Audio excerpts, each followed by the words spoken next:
Hi guys. For you who have been with me for a while, or if you've been to any of my teachings, you always know that I say, never trust the medium. Why? Don't even trust me. Because every medium, including myself, we think we know it all because of our life experience and where we are today. And I don't mean that literally, that we think we know it all, but from my experience where I am today, with my trials and errors, with all the shit I've been through, I think I have a quite good understanding how it's working, and I have tested it, I have experienced with it, and I think I have a good understanding of it. But what if I'm wrong? And I think I say never trust the medium because in the beginning, when you're starting as a student, you don't dare to question the medium, the teacher, the tutor, because you think, well, what a little me know, I haven't been that involved so much, and she has been doing this for 30 plus years. How can I question the medium? Well, of course you can. Because a lot of us, we think we know it all, but we are also set in our ways, and we also have our minds that work for the comfortability of us, what suits us, and if we have learned a way that works for us, it's very easy to continue on that road instead of pushing yourself forward. I like challenges. Not everybody does, but I like challenges. I like to questioning my own understanding, the way I work, how others are working. Because if we don't, we stagnate. We need to questioning everything that we are doing.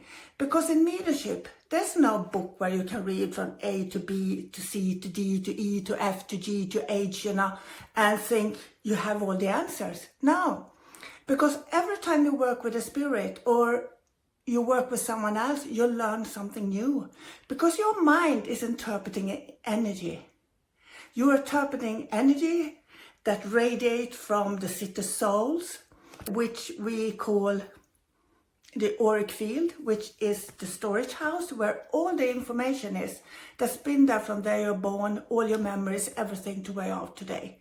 You can even read from your auric field who you have on the spirit world, and I can pick up your memories of that person without connecting the spirit world. And if you don't know energy, you might not even know the difference.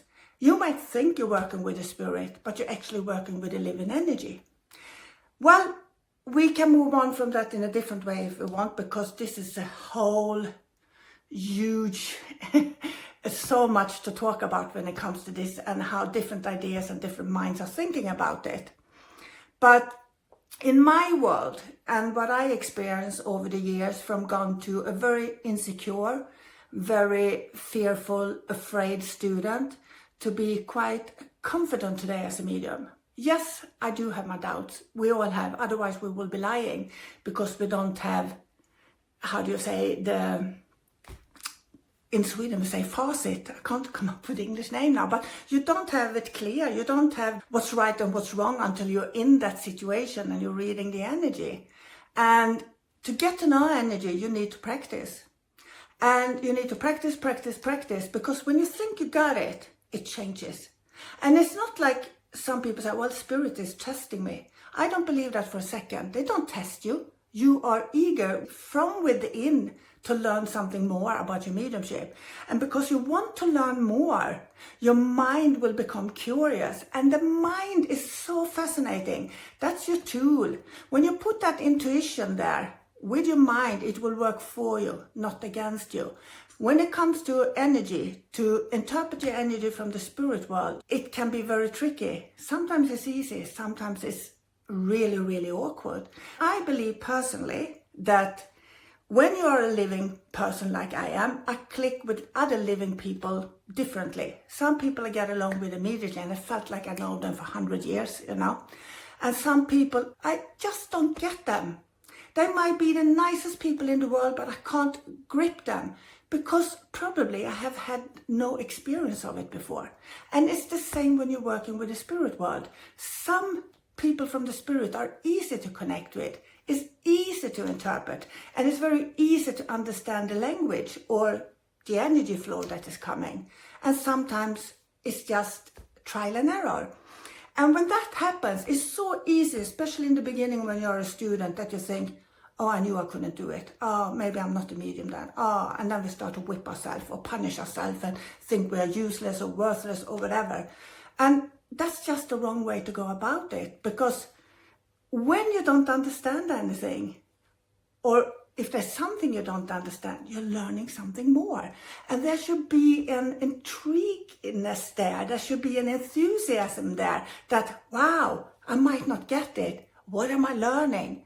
And you know, I can't say this enough and enough and enough, because I have never been in any position as a teacher, as a medium, where I see my students beat themselves up so much. And it's so sad to see, because if you lose that enthusiasm and the joy of it, that you have to be perfect, you're blocking yourself. You need to have an open mind. You need to experiment with it. You need to have fun with it. And look, what am I learning this time? Because I think there's a fallacy that comes from old mediums, so to speak. And when they spoke about, oh, you have the gift, you're born with it, so you should know everything, and it's so easy to connect to spirit.